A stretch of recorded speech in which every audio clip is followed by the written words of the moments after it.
Welcome to Rauta's Funeral Doom review. This time there are two releases, so consider it some kind of a duel, and also two bands. One is an album from Sweden, the Funeral Orchestra, and one is a split release by Grave Upheaval and the Funeral Orchestra. One from Australia, one from Sweden. First I'll unbox these and then go through the albums in questions with more like review kind of approach.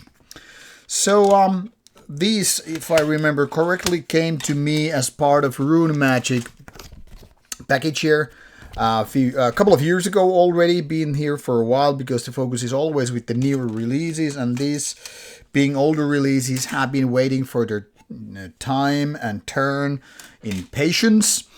But now it's time to talk about these releases. One is even older than the other one, and I think the newest one is like 2022. This one, if I remember correctly, something like 2020. We'll get into those proper years as we go through Metal Archive's site. As you can see, this booklet features lyrical content as well as some interesting photos by the band members, and now the booklet went straight to the floor. I'll pick it up later. Then there's this split release with Grave Upheaval from Australia and the Funeral Orchestra from Sweden, as I mentioned.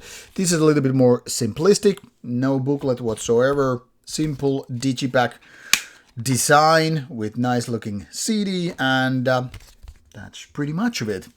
Nothing more to show for. So let's go through these two different releases with the focus being in Funeral Orchestra, founded in 2002.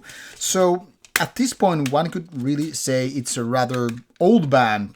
I mean, being there for almost a quarter of a century, but never made it that big. And now you might wonder why you never heard of this band before. Well, there's this reason. From 2002 to 2014, the band was active, the first era, but only one album was released on top of demos and all. And then here it is, EP, split, what have you.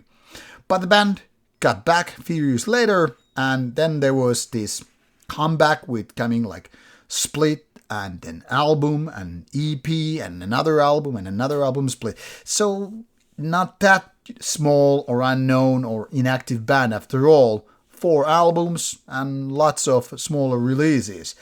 But I guess the reason why this isn't so much, noted and talked about or hyped, whatever you call it, is that Funeral Doom Metal was never exactly a big in genre. I mean, it's kind of a marginal version of Death Doom, which never was as appealing as kind of a pure blood death metal or classic Doom or epic Doom, whatever you want to call it.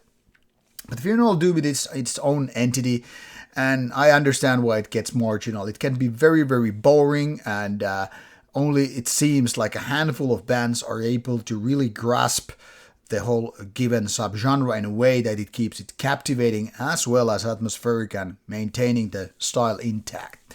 Now, the partner in crime here for the split one is this Grave Upheaval from Australia, somewhat newer band but already quite old.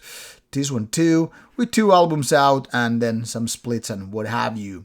So a little bit, smaller and more unknown band, but still that it is not exactly a one-trick pony. But let's first go to this Negative Evocation Rites from 2020, as this is the one we have here. As you can see, the first version had 4 songs and about 42 minutes with 4 lengthy tracks. The version I have here is a newer one. It's this 2022 edition, which has actually 66 minutes and 6 tracks. So 666 if you will. All the songs are lengthy, so this is not for those of hasty, and this is not with those of without patience, because as you can see, the average song length is more than 10 minutes, and it takes some time and passion to really dive deep into this kind of music. Now, as I was mentioning, Funeral Doom being rather challenging as a genre, I really mean it. I've never been a big fan of the genre, but there are some bands that have made some waves, which got me curious over the years. But unfortunately, this album is not exactly the most memorable or captivating one. I could even say as much as that this is for the true fans only, and nothing beyond that. that might be explaining why the average score is relatively high based on 2 reviews, because this is probably the the kind of a type of an album or band that fans go for. Like, yeah, I'm gonna write about it, I'm gonna talk about it, and all that stuff. Whereas the rest is just like, no, it's too slow, too heavy, too lengthy songs, and all that stuff. Now, when you have these lengthy songs, you kind of have to talk about atmosphere, and that is kind of a darker. And that's something that I can totally, in a way, respect and like to a certain degree, but I'll be first to say it, I've never been that much of a fan of long songs, because there is this habit what tends to be so often taking place that, when you have these songs which are like 10, 12 minutes or whatever, you kind of lose the momentum when there is no speed, high tempo parts, there is no aggression, there is no certain kind of a violence, but more like dragging, zombie-like walk through these things. I'm thinking like, where is the catch? Where are these moments that really get you going? And this is a weird comparison, but I'm gonna say it like this. This is the kind of a genre that is very comparable to so-called walking simulators in games. There's not too much happening. You just enjoy the ride, or walk for that matter. And if that's not gonna be, up to your taste buds, then nothing is gonna save you, no matter how good the production, the vocals, or whatever is, because, let's be honest about it, Funeral Doom is not supposed to be the kind of a mainstream memorability kind of a thing. While it's all about atmosphere, much like atmospheric black metal, but from a different angle, what you really have is that heavy purpose thing going on, and you have the darkened kind of a framing.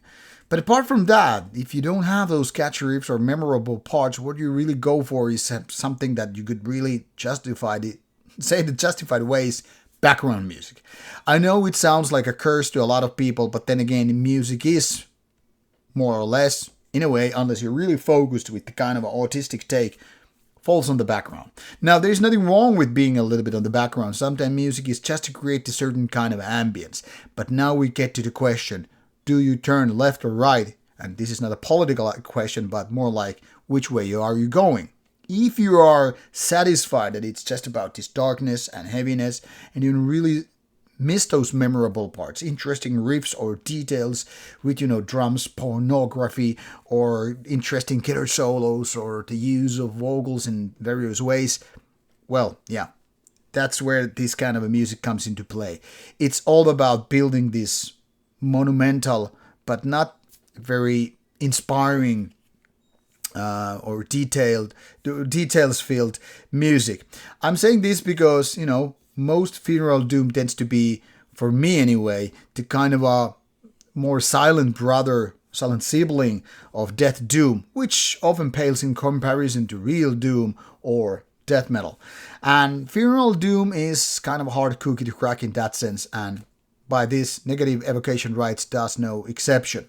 I think this is very, very much, oriented to the existing fans of the given style. Those who are totally fine with 10+ minute tracks, this heavy atmosphere without not too much happening. And if that's enough for you, you can love this ride or walk like through this interesting cover. Pretty cool cover, by the way. So this got me talk about this Inexistentia, the split between these two bands from 2022. This is more moderate in terms of overall length, 43 minutes, with 5 tracks. Now, one of them is cover, and I always feel like, what's the point of having, say, a Funeral Doom band covering a Funeral Doom? Because usually you get the kind of a cheaper version of the original song. It's the same thing really with black metal bands covering black metal bands, especially if you're doing some kind of a classic cover. But that's beside the point, because that's the shortest track here, and it doesn't really steal the attention in that sense. We have Grave Upheaval with, almost 20 minutes in total, with these two original songs of Funeral Orchestra doing the same with their 22 minutes of take. They really are stealing the show. Somehow I find this a little bit better in terms of being captivating, a little bit more that is, and also in the sense of not being utterly dragging as the the album here. But the same thing applies here. If you're not ready for these kind of a lengthy rides with 10-minute songs and whatever, yeah, it's not gonna change your perspective in terms of Funeral Doom. What I really think these bands, both of these, should have is more variety. I mean, for example, if I use bands like Skepticism, they have these kind of these elements, these details which really separate the grain from the chaff and all. So I'm saying whether it's a kind of a grand piano thing and I'll add a little bit violin or clean vocals or whatever, sometimes these changes are all you need to really give this kind of a change in the pattern. Grave Upheaval have some of those, so in my books it's a tad bit more interesting than Funeral Orchestra. But I mean, I get why Funeral Orchestra exists. It's not to create these details or hooks or memorable moments. It's more about painting the background, and as such it does a fine job. But those who are more into, fast-paced things or variation with vocals or, guitar solos, melodic parts and whatever, yeah, this is not the kind of stuff for them. So it's a very, very marginal subgenre kind of music for marginal taste. If you are totally cool with, just nothing really happening with slow tempo and heavy and atmospheric music, this is probably your cup of pony. But yeah, not exactly everybody's cup of tea. So definitely not everybody's cup of pony. But that being said, links are provided in the description box. If you're for Funeral Doom, give it a go. If not, nothing gonna change in terms of your appreciation for the given genre. So that being said, long conversation with no content, whatever, just like these songs. Oh, just kidding. No, off you go. Give it a go or not. Up to you. Links are included in the description box. Bye bye.